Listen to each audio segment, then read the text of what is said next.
Como su nombre lo dice, la teoría de la paz democrática hace alusión a que las democracias no hacen la guerra entre sí. Para la TPD, la paz internacional y la democracia al interior de los estados están íntimamente relacionados. Cuando se habla de democracia se incluyen elementos como elecciones periódicas, derecho al voto generalizado, separación de poderes, supeditación del poder militar al civil y estabilidad política de al menos 3 años. Como orígenes y antecedentes de la TPD, regresamos a 1795, cuando el filósofo alemán Immanuel Kant publicó su libro La paz perpetua. Kant argumenta que la paz perpetua llegará una vez que los 3 artículos definitivos que él plantea sean aceptados.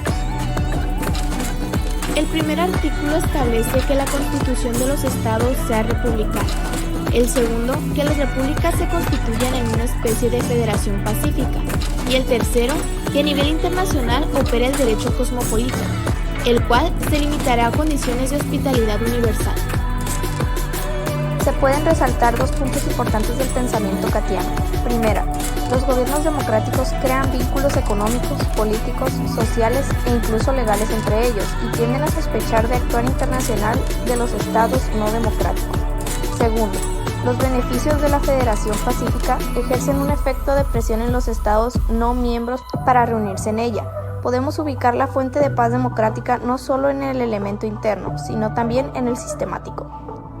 Posteriores a Kant podemos mencionar las contribuciones de otros personajes a esta teoría, como Alexis de Tocqueville, quien habla sobre la expansión del principio de la igualdad, Woodrow Wilson, que retomaría la relación entre el régimen político y la paz mundial, buscando crear un mundo seguro para la democracia, Karl Deutsch, con su obra sobre comunidades de seguridad, es decir, zonas de paz, Diane Babs y la existencia de naciones independientes con gobiernos libremente elegidos, y Michael Doyle, que señala que los estados liberales son pacíficos.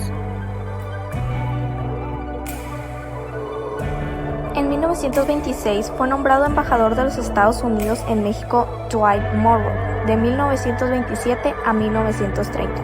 Fue ampliamente aclamado como un embajador brillante, mezclando el atractivo popular con un sólido asesoramiento financiero.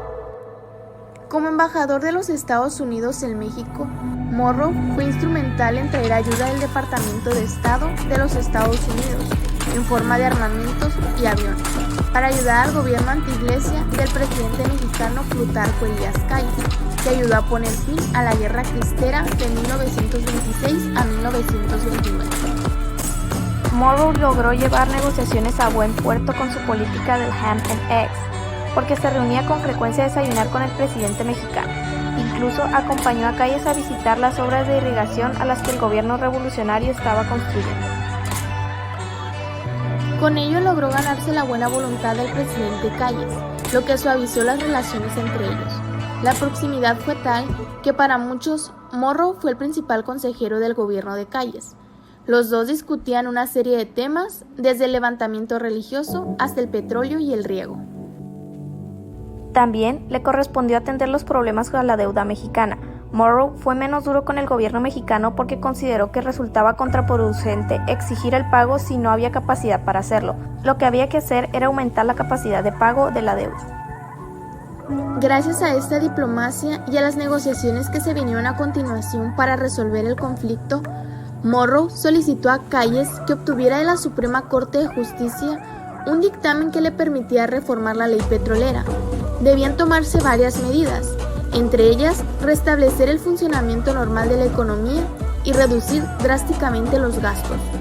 Su gestión diplomática pasaría de la historia como una de las mejores dentro de los convulsionados años del periodo postrevolucionario, y con el tiempo se hablaría de Morrow como el diplomático de los ham and eggs, porque a su juicio, una buena taza de café, un fresco jugo de naranja y unos huevos con jamón eran suficientes para solucionar cualquier conflicto.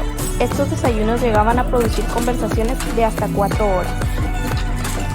El utilizar desayunos para llegar a acuerdos diplomáticos es una práctica que se sigue utilizando hoy en día.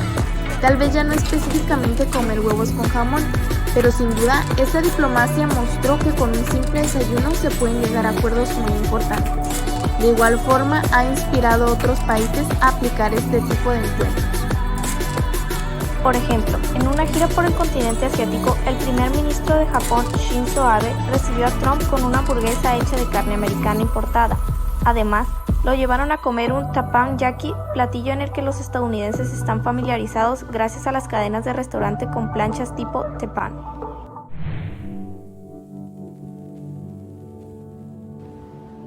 En cuanto a las variantes de la TPD, se tiene como tesis central que las democracias no pelean militarmente entre sí.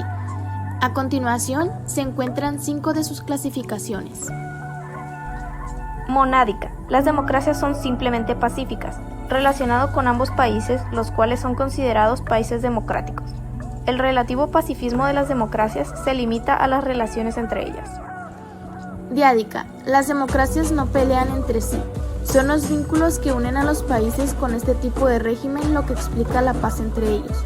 Si México y Estados Unidos no presentaran esta condición, hubiera sido difícil llevar a cabo la diplomacia Jamenex.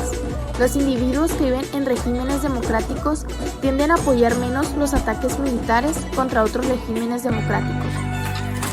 Institucional. Las instituciones democráticas poseen ciertas particularidades que limitan la capacidad de los estadistas para hacer la guerra. Por ejemplo, recordar que la diplomacia de Monroe fue tal que ayudó al aspecto de la deuda financiera. En otros casos, no se hubiera resuelto tan pacíficamente. Normativa.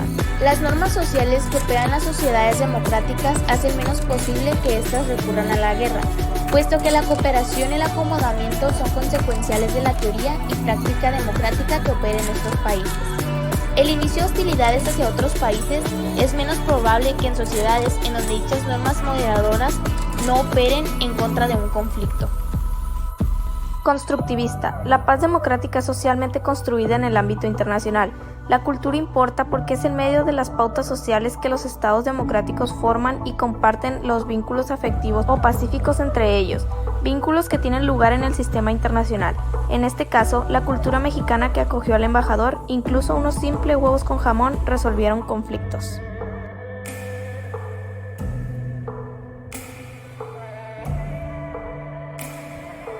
Como se señaló anteriormente, las relaciones diplomáticas pueden ser tan sencillas como en el caso de la diplomacia Jamenex, entre el embajador estadounidense Monroe y el presidente mexicano Plutarco Elías Calles, que con simples desayunos se pudieron resolver conflictos y establecer acuerdos.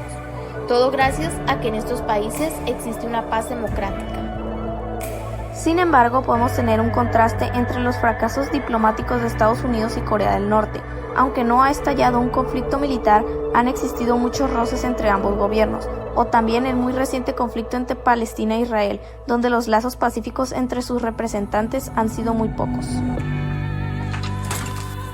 Finalmente, concluimos este pequeño video resaltando la importancia que tiene esta teoría de la paz democrática, señalando que si un país se maneja interiormente de forma democrática, influirá positivamente en las relaciones exteriores con los otros países que se manejan con el mismo sistema, creando vínculos y relaciones de paz mutua, evitando así un enfrentamiento bélico o el estalle de una posible guerra.